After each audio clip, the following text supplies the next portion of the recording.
So yo, what's up mga boss? Panibagong araw, panibagong sapatos na naman. Syempre mga boss, ang i-unboxing natin dito. Para sa ngayong araw mga boss, meron tayo ditong dala na hype na sapatos. So tingnan natin mga boss kung ano to. Siguro hindi kayo pamilyar sa ganitong box mga boss. Kulay black siya.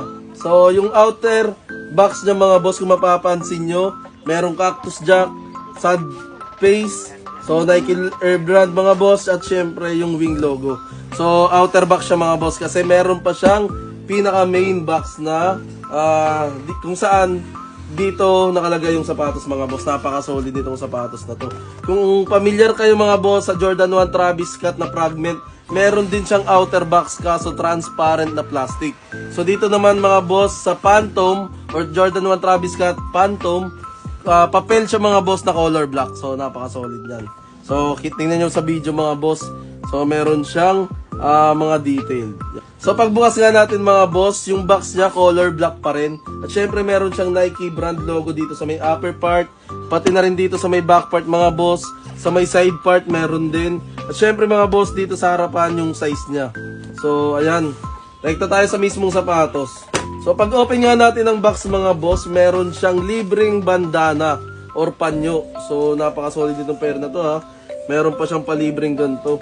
Syempre mga boss, yung shoe paper niya, so parang bandana din siya, printed. So ayan, wag na natin patagalin, rekta tayo dito sa mismong sapatos. So color black pa rin mga boss yung sapatos, napaka solid ko. Kaya sa mga mahilig dyan sa color black na sapatos, ano yung pagkakataon nyo na magkaroon kayo ng hype na sapatos pero simple lang yung colorway. So simulan nga natin mga boss, dito sa may tongue part niya, meron siyang Nike Air brand logo. At syempre mga boss, merong nakatago dyan kung saan dito nakalagay yung cactus jack, kasi Travis Scott nga pala tong sapatos na to mga boss. At napansin ko nga rin mga boss dito, pagdating sa may lace niya, wax lace na rin yung ginamit mga boss. Kung mapapansin nyo, ayan o, kumikintab-kintab yung lace niya. So napaka solid nyan. At meron nga rin pala siyang dalawang libre na lace, which is yung stripe and yung red. So yan, napaka solid. Wax lace na rin mga boss yung libreng lace niya ha. So ayan. So pagdating nga mga boss dito sa may toe box, so kitang kita nyo naman yung quality leather siya mga boss na kulay black. So ayan. So tingnan nyo mga boss, napakaganda. Pati yung holes niya mga boss, napakapulido na rin ang pagkakagawa. So ayan mga boss. So napaka solid mga boss ng colorway talaga na to. So makikita nyo lang na may white yung mga stitching. At pagdating dito mga boss sa may lateral side na panel, meron siyang cactus jack na nakasulat syempre. So ayan. So dito tayo sa may back part mga boss. Syempre nandito yung logo ng Phantom. Ayan. At syempre mga boss, hindi mawawala yung Air Jordan wing logo. So suede material or gamusa dito sa may back part mga boss. So ayan.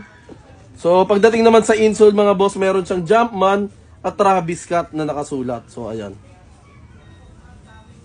So ayan mga boss. So check nyo na lang mga boss, napaka-solid nitong sapatos na to sa mga mahihilig sa sapatos na dark color. So pagdating naman dito mga boss sa outsole, ganun pa rin. So color black pa rin mga boss. Napakaganda ng pattern ng outsole niya mga boss. Ayan. Syempre meron siyang Nike brand logo pa rin. Napaka-solid nito mga boss. So sa mga gusto mag-order nito mga boss, PM lang sa ating FB page mga boss, Taranaran.2. At syempre mga boss dito sa ating Shopee account. So pagdating naman sa may sock liner mga boss, para siyang foam. Ayan o. So napaka-solid. Ulitin ko, meron siyang kasamang bandana. So yun mga boss, sa mga gusto mag-order, na sabi ko na, Taranaran.2 ang ating FB page. Taranaran.2 din yung Shopee account natin. So yan lamang mga boss, meron pa yung free socks, free sticker, free shoe cleaner sa lahat ng order. So yun lamang mga boss para sa ngayong araw. Peace out. Order here.